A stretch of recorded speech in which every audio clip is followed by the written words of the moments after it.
I would have fought in LFA like a couple more times and get in the UFC. But, Right, yeah. right. Well, your first fight versus your second fight here on the Contender Series, you were totally a different fighter. Oh, yeah. Your first fight, you were more calm, slower pace. Oh, my first fight, I was horrible. I didn't want to say that. I was like, slower pace. You're patient. I watch that every time and I get nightmares. Like, I was just like, my mind was like going from the local level at SKO, then going all the way to Contender. And that was like my second pro fight. I was freaking out. I saw Dana White and I'm like, oh man, this guy's looking at me. Then I was thinking about my haircut because I didn't get a haircut. And I was like, oh, I'm going to look bad. I'm not representing my people very well. So, I was just stiff. My mind wasn't there. I mean, I knew I was going to win anyhow. I don't know. I was just stiff and I wasn't loose. Yeah, I was just thinking too much, overthinking everything. And I was just too defensive. And that's pretty much it. My cardio was always there. It's always there. It's just a technique where I need to get let loose more and just start enjoying. So what did you do different for your second fight? Because second fight, you're totally different. You look like you've been in there now, and you're not patient. You like you were trying to take this guy out as soon as you got in there. Was there anything said different? Did you train different? What happened in this fight? Because I know that some of your teammates say you're a tough guy, but you're just so nice when you're in there. I don't know. I need to bring the beast. I'll break your leg, okay? Well, for this fight, I had 3 more fights. Yeah. So those 3 more fights gave me more experience, and I try to think of stuff and try to visualize certain people there, so I won't get to me, like the jitters and the lights and everything. So after those 3 fights, I was like, okay, I was a little more loose. I wasn't that loose watching the video. I was still stiff, but as time goes on, it's gonna come. Yeah. So you're in the back waiting. All the fights are done, and Dana White is in the back announcing who he's signing. So you were in the back. Did you hear your name, or did they come up to you?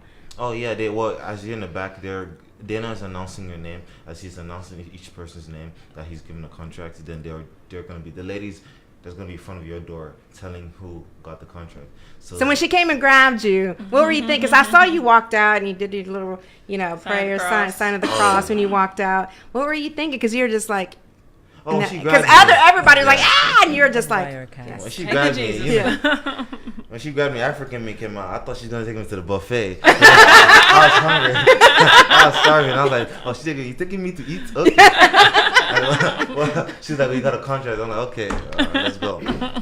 When she called my name, actually, I was happy. I have teammates, like 8 teammates in the UFC. Plus Rashad, I think 9. I'm the 10th one, something like that. Yeah. And so they hang around these guys. You can see how they deal with it. And when they walk out in front of all those people, you try to observe. I don't want to only try to look at the fight and try to observe their own body language and how they're doing with it and what they might be thinking about. Because I train with these guys, I spar with these guys, and they're elite level guys. And I just wanted to. Sometimes I ask them after the fight, how do you feel when walking out in front of like 20,000 people? And they tell me, and they give me a little taste of what they see and how they go take the pressure and stuff. And I was like, okay, I gotta go out and be confident, or if I go back to Nigeria, they're gonna send me back. Yeah. So how did your mom feel? I know that you and your mom are very close, and I know you told the story about your mom, and like I said, if anybody deserved the contract, is definitely you. Not that I said we were rooting. Yeah, for not that anybody else doesn't deserve it, because you take care of your mom and your brother, and they depend on you financially, just all the way around. Yeah. Coming home, and I don't know if your mom watched it, but you called her. Yeah. Okay, tell me what that conversation was like. Yeah, I called her and I won the contract. And she started screaming. Well, and she has ALS and she has a weak lungs. And I'm like, stop screaming for you freaking burn out your lungs. So, and then she then stopped and she's like, she started praying right immediately. Yeah. So I was like, okay. All right, and I told her I'm coming back on Wednesday, and she's like, take it easy. And she was happy for me, because she always knew I could make it there. I knew I could make it there, but along the road I still had the doubts, Yeah. Like, hey, this might happen, that might happen, but you have to fully commit, because this is the business we're in. It's her business, and it could happen to anybody. So she was happy. What about your brother? my oldest brother is the one that has autism. Yes, yes. He didn't know what was happening. Does he understand though? Like no, he didn't. He doesn't understand. Okay, but you just know that you guys are happy. You just know I'm happy though. Yeah. And my sister, I was like, I won. She's like, oh, good. And she walked inside. That's a like, sister. Okay. Yeah. She doesn't really like all the boxing and the fighting and stuff. My mom likes it. Yeah. But when that money starts rolling in, she might like it. She just telling me to buy for her this Alienware computer because she does this graphic designing in school. Okay. I need this. I need the Alienware. I'm like, bro, you didn't even happy for me. What are you talking about? Right. Well, that's awesome. Congratulations on that. Thank you so much. I mean, now you're just playing the waiting game on when you're actually gonna have your first fight in the UFC. Now, what weight class do you fight? You fight at 205 light heavyweight. Man, that's a lot of beasts. There's a lot of big guys, but you're 6'4" 6'4". Awesome. So yeah, that's probably the actual length of a fighter for that weight class, 205. Yeah, pretty much. You're the beast. Yeah. So, what is your training going to be like now? Now that, I mean, I know when people sign in a bigger organization, the training's like your mindset is totally different. And you're like, okay, now I got to train harder because now you're not in a local scene anymore fighting local people. Now you're fighting people you're on the big stage, coming from big camps and stuff. So what do you think that you need to do differently? I mean, I know you train hard as it is. Yeah, I train like when I'm training for that guy, I'm training for 5-round fights. Because I'm a cardio guy. That's pretty much my biggest weapon. Yeah. So I could go for on and on and on. But right now, since I'm big league, it's just to sharpen up those techniques. There's some tools, the elbows, the straights, the cross, and we just need to work on my technique more. Yeah. Because cardio has always been there. None of these guys in light heavyweight in the UFC, their cardio isn't there. I see those guys after the first round, and when they're getting wrestled on or laid on, they get tired quick, and I'm like, I wish you get tired. I think being young is an advantage when it comes to that cardio. Right. Because that's Valerie. Yeah. Valerie, I swear she does not get tired. I love to play soccer right from when I was more little. Yeah, in Nigeria is soccer. And when you're running long distance to get fetch water from the river and coming back with all these big gallons of water in your hand, all that plays a role. But you actually don't know it. I'm like freaking 12, 15 then. I don't know all about science and stuff. I'm just trying to live life and eat my tiger meats and get bigger. Right. And it's crazy because you see this in the movies, right? And you got someone explaining this, and you're just like, man, this really does happen. Yeah. Besides the tiger meat, I don't eat no I was about to ask you, is it good? I want some. So like besides that, all this stuff you're doing is a contributing. It kind of makes the body toughen up the body and make you stronger. If you don't know it too. Now, I did kinesiology in college and learn all about the body and everything else, and you can see all these things playing a role, coming together, helping you out. So I think in Nigeria, I would never trade it for anything in the world. Like, that helped me a lot. Like the lifting, the going to farming, climbing all these trees. When you don't want to climb the trees, but you got to pluck the fruits because you got to sell it in the market. That's crazy. So it's just all this stuff. Besides me not learning how to swim in Africa, that's all those stuff helped me a lot. And I really like the cardio part. Yeah. It's always fun seeing another man break. Yeah. You like looking at him while he's wincing and gasping for air, and you're just trying to fry his lungs. I just had to put my pace and fry the guy's lungs up, and it's fun. Yeah. It's fun. Well, we're gonna get back to you. We're gonna go to Sierra. Shira. I love it. Well, Sierra, welcome. We've never met, but I've always seen you I've seen you fight twice on nice. XKO. And let me tell you, she's a hell of a fighter. You're a freaking beast. I mean, you're 5'11". Yeah. And I remember the first fight that I saw you fought, she's the Asian chick. I can't remember that. Julie. Yeah, I saw that fight. Wasn't a good fight for her that night, but she's a tough girl. She's a very tough. Yeah, she's a very, very tough. And when I say that, I don't mean to say nothing negative about it. You just dominate it. That was a dominating performance. You're 4-0 as a kickboxer. Yes. And we were talking early before we got on the air about you trying to find an MMA fight, which is very, very hard for you. Yes. So let's talk about did you get started into martial arts, period? It's actually funny. I kind of walked in off the street, and as a woman, I didn't know how to defend myself. Like, I know I was tall, but that doesn't exclude you from, like, being attacked or anything. So I went in there looking for self-defense classes, and I got very lucky that the gym I walked into was the one that I stayed at for a very long time. And I don't know. I think I might have offended them. I was like, "Do you guys, like, offer self-defense classes at all?" And they go, "This is self-defense." They're like, "You can't learn self-defense in like 2 classes. This whole thing is self-defense. Right. You have to put in the time and get good at it to be able to defend yourself," which, makes sense now. But at the time, I was very overwhelmed by all of that. Right. So you've been there for a while now. Now, are you still at that same gym? This is a demonstration I left. So they had Wirecast. closed 3 months ago because they had moved away to be closer to their kids, and then I moved to Guys, which is like right down the street. Guy Mesker's Mesker's Combat Sports okay. Club. That's right.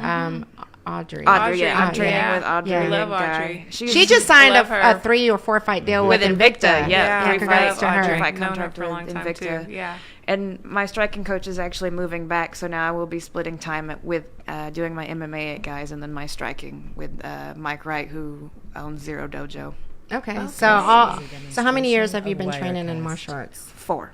4 Yes, years. And you got 4 fights. I do, which is unfortunately how it works whenever you're a girl that's bigger. You don't find fights very easily at all. Well, I mean, you're 5'11", you're still amateur, Yeah. and we were talking about, maybe something that you might have to go pro soon because it's hard not at your weight class, because there are not that too many fighters at your weight class. Yeah, and especially at amateur, like there's also an experience level gap. Like, I didn't start fighting until I was training for like 2 years, and then I have, because I couldn't find an MMA fight, and I didn't want to stay idle, and I do love kickboxing, so I was competing in kickboxing. I was doing smokers tournaments, and it's just I'm a hard debut, and it's at some point you just gotta kind of cut it off and be like, all right, Just do it. Yeah, just gotta move on from this, because I fought in January, and I couldn't find a fight until it'll be like 9 or 10 months in September when I fight. That like a 10-month gap, and that's too long. It's too You long. are fighting next month for XKO. I am, Now, do yes. you officially have an demonstration of opponent, or are you Wirecast. just on the poster? I do. Well, I was on the poster in July, and they couldn't find me anybody. But I do have an opponent this time. Her name is Megan Saccone Frazier. She's 3-0. She's from the On It gym, like really good gym in Austin, Texas. She's super tough. She beat the girl in March that I fought in January. So we have like a common opponent, which is good. And I think we had been like, not just XKO, but another promotion had tried to like match us up, but like things didn't align. Like we had other fights or other things going on. So I've kind of wanted this matchup for a long time, and I'm excited about it because she is super tough. She's super technical, and looks like she hits hard, so I'm excited about it. I mean, you have some girls that you do train with. I mean, there's Rita Hicks, and then there's Audrey, and then yourself. I know there's another girl, but right now she's on the Tough show right now, Macy. Yeah, Macy Brew. Yeah. Oh, yeah, she's tall as well. Yeah, she's 5'10", 5'11", Yeah. 5'11", I think, or whatnot. I actually hit her up for training, and then she went off. I was like, well, dang, okay. I have another girl that I'm training with who's actually going to be on the September card as well. Her name's Diana Cutinas. She's about my size, about my height, super tough, really technical too. So I've been working with her a lot to get ready for this one. She's really good. You know, girls have hard enough time to find training partners. Yes. But I can't imagine being 5'11" and trying to find a training partner. It's mostly men. Like, it's it's mostly men. Like, Yeah. unfortunately, that's how it is. And it's funny, even at Zero, it was like a smaller gym. So the only other girl that was competitive was 5'5". She'll claim 5'6" and say average height, but she was just... That's what I do. Yeah, that's the trend. I mean, I'm 5'1" on a good day. So, 3/4. So I trained with her a lot, but like my main training partner sizes vary. Like I trained with one for years. It's like 6'4", varies from like 5'8". It's mostly all men. And then I went to guys, and I was like, oh wow, Audrey's like closer to my size, and she's my height. I was like, this is awesome. This is great. Yeah. So do you train a lot? I know Rita's tall as well. I mean, she's not an active fighter. I don't know if she's ever fought. I know she trains a lot. Have you sparred her? I do spar with Rita. Okay. She's awesome. She's so funny. Yeah, she's more of a boxer. Yes. She does a lot of jiu-jitsu. Okay. But we do kickbox together. Okay. I mean, she mostly boxes me, but it's good for me. So. Yeah, definitely. Now, I know, we talked about you going pro hopefully soon, so you can get some fights, because there are some kickboxing organizations like Glory that is out there. I don't know the credentials you're supposed to have to get on Glory. And as far as women fighters, there's not too many women fighters on Glory. Yeah, you'll see it's a hit and miss with them. They have one weight division. It's the super bantamweight, and I think it might be 125. But I know Bellator Kickboxing has like a 145, because there's Yarina Bosch fights for them at 145, and she's like, can you make 145? I don't know. We'll see. Yeah. I mean, real quick, Gigi says hi, and Roberto says your birthday is coming up. How do you hope to celebrate with a fight coming up? Well, I'll be training. They'll be training probably. It's like birthday what? And the birthdays don't exist in fight camp. Unfortunately, this is the 3rd year in a row that I will be cutting weight on my birthday, but it's fine. Yeah, that's the life. It is. Well, at your height, I mean, we keep talking about your height, but at one point, there was the Chuck Norris organization we talked about. With the bow. Yeah, with the bow, which it was I wish he still had it, because that was like something that I really enjoyed watching, because I know a lot of kickboxers, a lot of females started out at kickboxing, they go into boxing. I know Jennifer Hahn, she's like a 4-time black belt. And Jennifer Hahn, I fought her. She was a part of that kickboxing organization that she fought, and now she's a pro boxer. She's a world champion. She's doing great things now. And then there was that IKF that we talked about, that's in Florida, that's every year. That's probably your best bet as an amateur to get fights, but that's just a once a year thing. Though. And unfortunately, at this point, I've been training for long enough now, and I think had enough fights and having trouble finding fights that it might just be time to start making money doing this, because that's just a lot of fighting for free, And I don't think there's a difference. Now, in amateur boxing and pro boxing, it's a huge difference, because you got the gloves, you got the headgear, and the rounds are different. Well, and MMA and kickboxing is really nothing different. Nothing, you're not getting paid. And you don't throw elbows and knees. Well, yeah, and a lot of they'll give you pads sometimes, like elbow pads and stuff in amateur fights. And, really? Yeah, in the tournaments you have to wear headgear and elbow pads. Like they make you do all that, but when you go pro, it's like you don't need the elbow pads. Well, you're right, because in my kickboxing fight, that was one of the questions they asked. You didn't have to wear them. It was like a choice. So okay. Yeah, you could wear the pads and the headgear, and I never wanted to wear headgear or the shin guards. Oh yeah, if I had a choice, I would say no to all of that. But when you do the tournaments and they have their insurance, you have to abide by their rules. So and actually, Guy Mesger, he was my very first kickboxing match. He refereed my first kickboxing match. I love him. Yeah, that was like so long. That was like 15 years ago. And I remember I was like all starstruck. And I was like, how am I supposed to fight in front of this guy? He's refereeing me. Because I remember. Yeah, this guy. How am I supposed to fight in front of him? So it was cool. He's like all about like girl power. Like I've never heard somebody talk about like strong women so much. So I'm sure the whole time he was like, yes. Yeah. Yes. This is great. And then he was there with, there was some other UFC fighters. There was this other tournament that I've entered. That was the one that I didn't have to wear shin guards or headgear, which I was super excited about that. I hate wearing shin guards and headgear. What's funny is my first fight was no shin guards, no headgear, and then I went to do tournaments after that. So going from like bare shin to having to wear the headgear, the elbow pads, I was like, this sucks. Like I don't like this at all. This is stupid. September 20, what was it? September 29th? 29th. 29th, you're fighting. And let everybody know where they can get tickets and where it's going to be at. It's always going to be at where is it at? Gas Monkey Live on Technology Boulevard.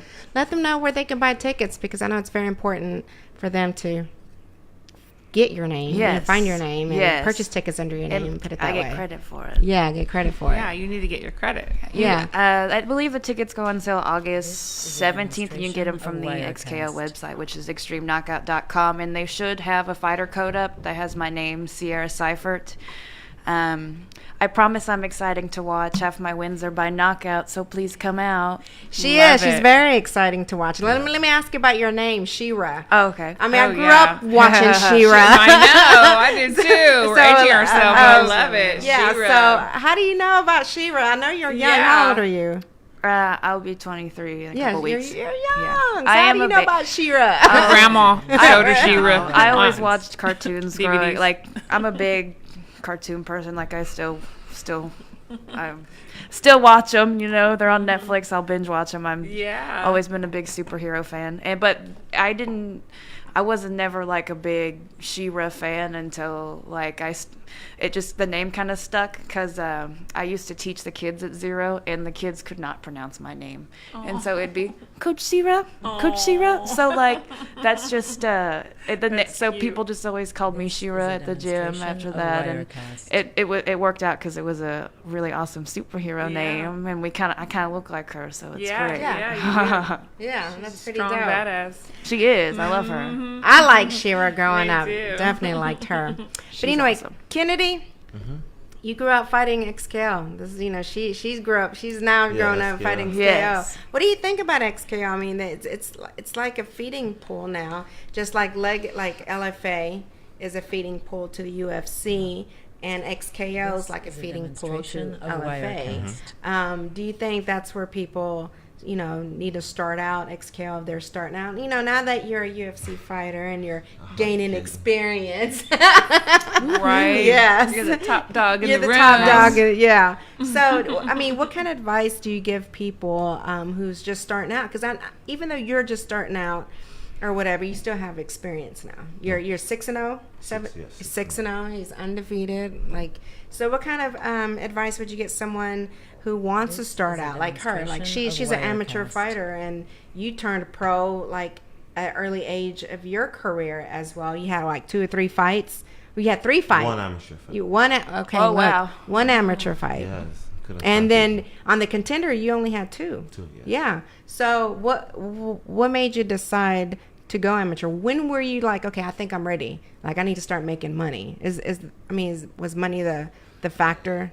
I mean, I wanted more experience. But it was my coach, Coach Saif Saud, because I started in the May on the 18th of February 2015, and then by November he got me amateur. She's like, okay. He said, okay, dude, it's time to go.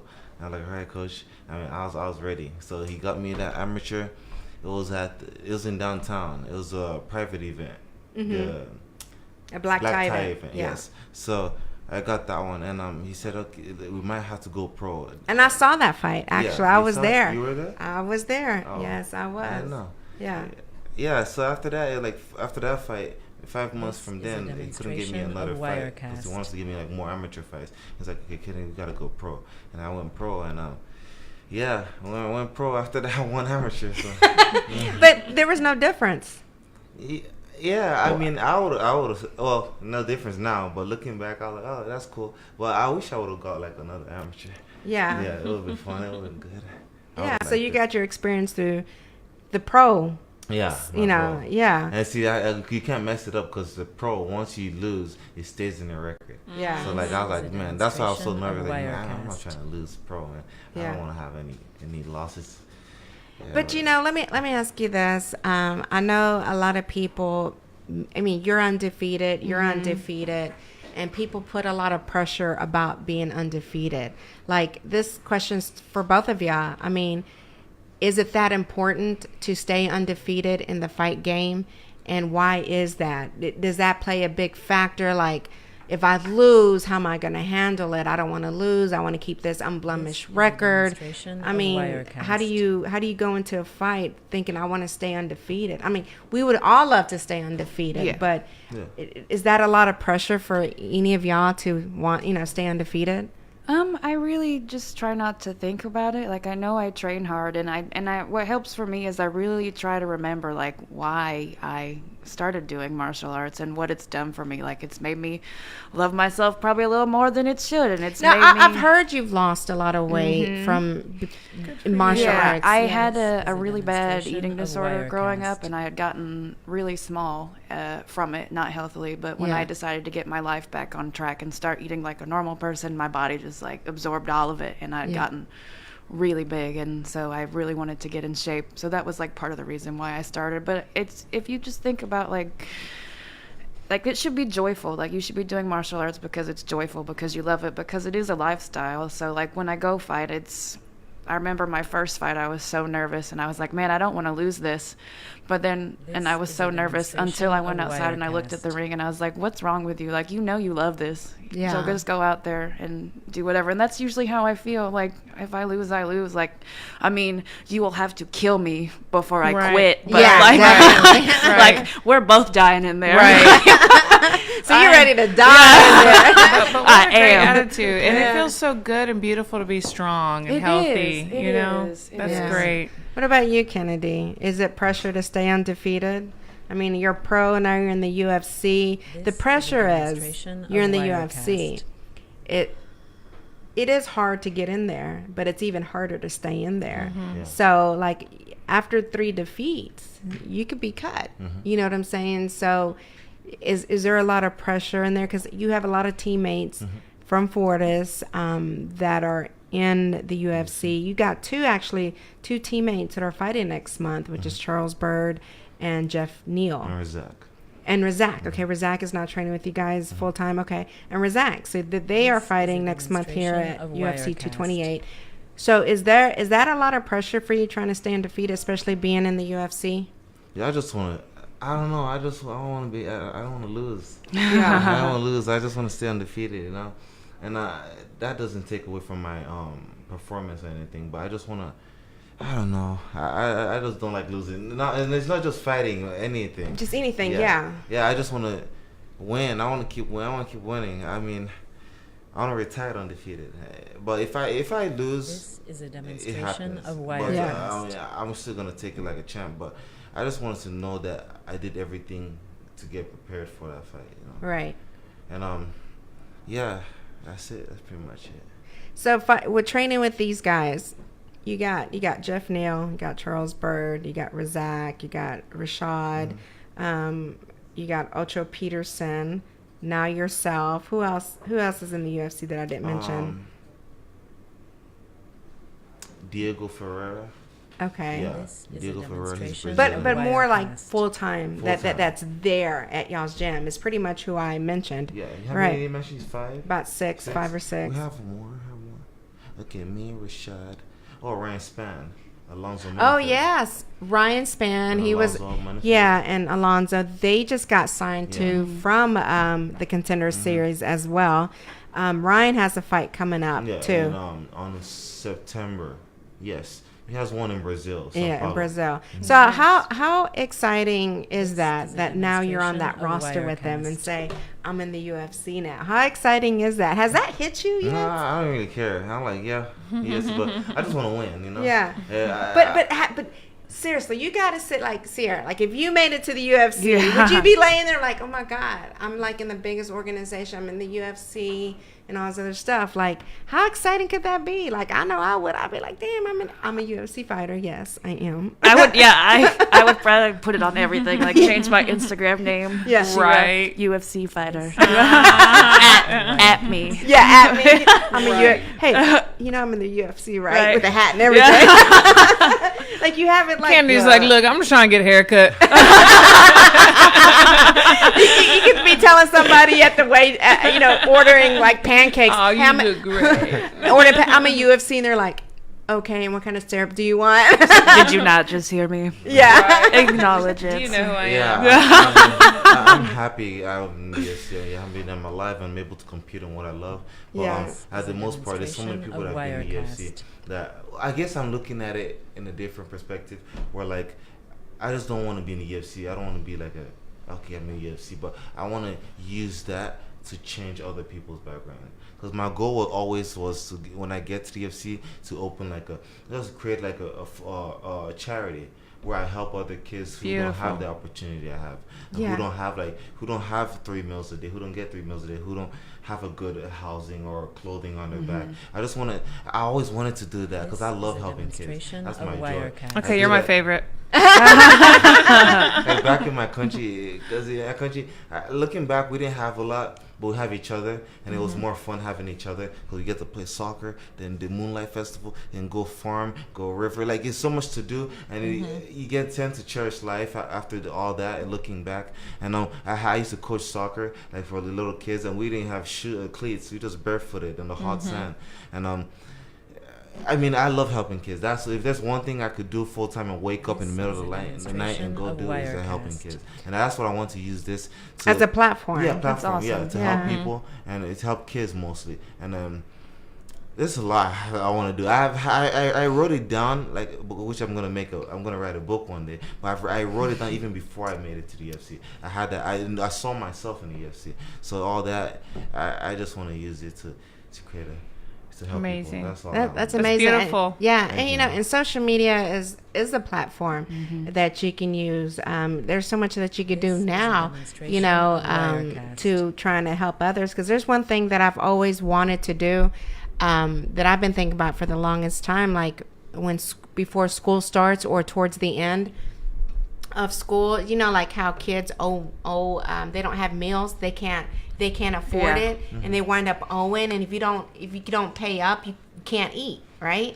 So I always wanted to do like some kind of donation or whatever, like if people can donate, go to a school and see how much does the kids owe on their lunches, and have people donate that and pay that off for them. That's awesome. Or just have extra money, in a pool or whatever, and when kids can't eat, they can go into that pool and get that money. That's something I've been thinking about for the past 6 or 7 months about wanting to do. And you could just use social media. I'm here at this school, and this is how much they owe. If you guys would like to donate to their lunch program, boom. And there's so many cool internet funding, like crowdfunding things you could do, like GoFundMe, like that would be so easy. And it's just like you just make an account, click a couple of times, and you've donated. Like you don't have to. Yeah, because there's so many people who do a GoFundMe for no reason. Yeah, like for dumb GoFundMe, stuff. I need a car. GoFundMe, I need this. GoFundMe, I'm like, okay, I'm gonna start me a GoFundMe just because. GoFundMe, I want to get a land in Africa. Right. 2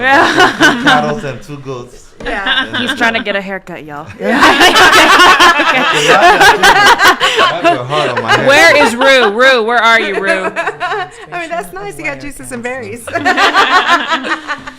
No, I'm just kidding. But you said you can't cut your hair, but you could braid your hair? Okay. But you have to cut it. I mean, I have to cut it, but I have to keep some portion of it on. So who cuts your hair? Like Nobody. when you do it yourself? Yeah, I do.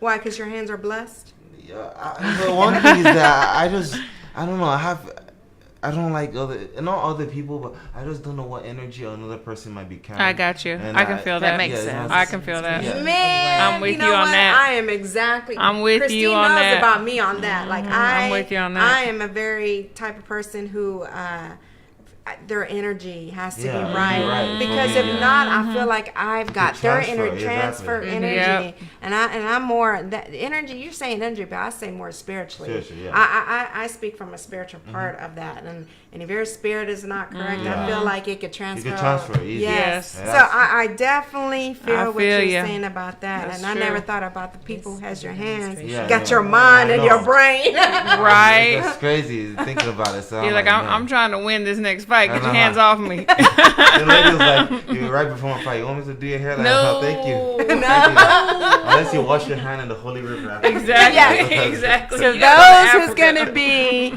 Kennedy's barber, you have to go to Africa and wash your That's hands in right. the Holy River. That's right. What were you doing the night before? No. I want your hands all up in my hair. Yeah, it doesn't. I don't know. It does the spirit, like you said, energy. I get paranoid. Like, well, I see a good person. Kids are good at picking up on people's spirit. Yes, and dogs. Yeah, And dogs. And dogs. Yes. Exactly. Yes, definitely. My dogs don't like you, my kids. You gotta go. You have a problem. Yeah. Well, Kennedy and Sierra, thank you so much for coming on. Yes. Kennedy, Thank you for having me. I swear, I am so happy for you. When she called me and told me, I was like, yeah. I was like, we got to have Kennedy back on. Sierra, it's a pleasure to actually Yes. finally meet you. I know, I see you everywhere. Girl power. I'm all about, putting women up there because the sport is it's a male dominating sport. It is. And and so anytime we can, put women out there. We've had our fair shakes of discrimination in Yes. what we do. Yes, always. I mean, always. even as much as the sport has grown, it's still Yeah. pretty bad Yeah. about all that. It is. So even with pay, I mean, stick that's a whole together. hour conversation. Right Yeah, there. that's a show. Yeah. That's a show. invite me back. I'll whine about it for an Yeah. hour. Like You said, Lisa, I love you. Who? Gigi. Oh, that's my cousin. Love you too. That's my girl. She lives in Austin. And we were supposed to go there today. Yeah. Oh, my bad. Round Rock. Yeah, that's outside We were of supposed to Austin. go there yesterday, to take the boys to the lake, but it's been raining. Yeah, it was raining. That's why we went out of town. We went to Jefferson to go to the Lake of the Pines, and yeah, It was raining. didn't work out. But anyway, Kennedy, again, thank you so much. I am so happy for you. Thank you so And much. Appreciate you are definitely more than welcome to come back on after your UFC win, your first win. We want some belts on these tables. I know. I want You know what I'm to saying? Yeah, UFC belt on this table. Sierra, you're going to do big things. I know you For are. sure, Call yeah. that into existence. You're going to She be in the roll. UFC soon. thank you. Yeah. If they ever open up 45, a right? weight club, we'll see. So I'm naive. What's the biggest weight class for females? It's 45 In the UFC. In the Yeah, UFC, and okay. that's Audrey fights. My new Audrey fights 145, and she's Okay. she's considerably smaller than me. Oh, yeah. Yeah, it's So, okay. That's all right. This fight will be at 155. So, I know in like Ryzen in Japan and South Korea they have 155. So that's where I'm looking. Well, if the guys can do 200 or whatever, we need to Yeah, what is we it, need to go 200? You know what I'm saying? we It's need more like- weight classes. But also, like the bigger they are, the harder they fall, right? Exactly. And they hit way harder too. That's Like okay. You more just, knockouts coming your way. stick Right. and Bigger move. weight classes, Yeah, that's please. right. You Let's want- go. Let's do it. This is a demonstration of Wirecast. I'll just cut my leg off. Oh, It's there we fine. got one plug Yeah. for Fit Meals. If you could hook me up, that'd be great. Nice, thank you. Okay. Yeah, there definitely, definitely. But 145 UFC, but whatever. Hopefully you can make some fights happen soon, especially Yes. in MMA. Definitely want to see you in an MMA fight. Me, me too. you go. Me too. I've seen you kickbox. You telling me? Yeah, but I definitely want to see you in an MMA fight. But anyway, again, thank you, Sierra, for coming on. Kennedy, you're Yes, more than thank welcome y'all. to come on Thank you. anytime when we have. Yes. Yeah, definitely. Yes, anytime. Definitely. I think we might have your opponent, coming on. So Good. She's yeah. awesome. Yeah, In fact, Austin? calling in. It's funny. I've talked to her before, and we've had similar life experience. They're like, we're cool with each other. So it's just funny how women are in the sport. Like they're just like, we just love each other, even though we beat the crap out of each other. It's fine. Yeah, And exactly. Like, because I had messaged her and be like, hey, they're trying to match us up, and we had been friends on demonstration Facebook of Wirecast. forever. And she was like, yeah, that'd be cool. And I was like, Yeah. nice. Like it's a fight. yes, yes. do Let's this. do Definitely. this. Okay, again, September 29th, Yes. XKO at Gas Monkey Yes. Live. Buy tickets in my name, please. Yes, buy tickets Yes. in their name. That's how they bring them back, especially for the local scene. They have to bring an audience.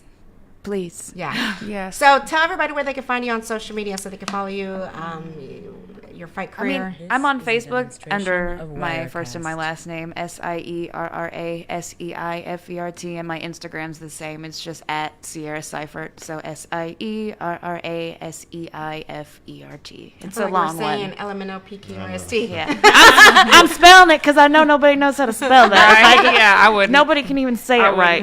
Like, well, I'm And, preaching to the You might choir have to over change here. it to She-Ra. Yeah. You might have to do She-Ra. I might have to And Kennedy, where can they find you on social media? Yeah, my first and last name Kennedy.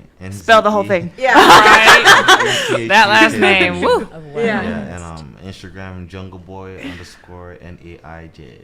Yeah, there you go, Jungle Boy.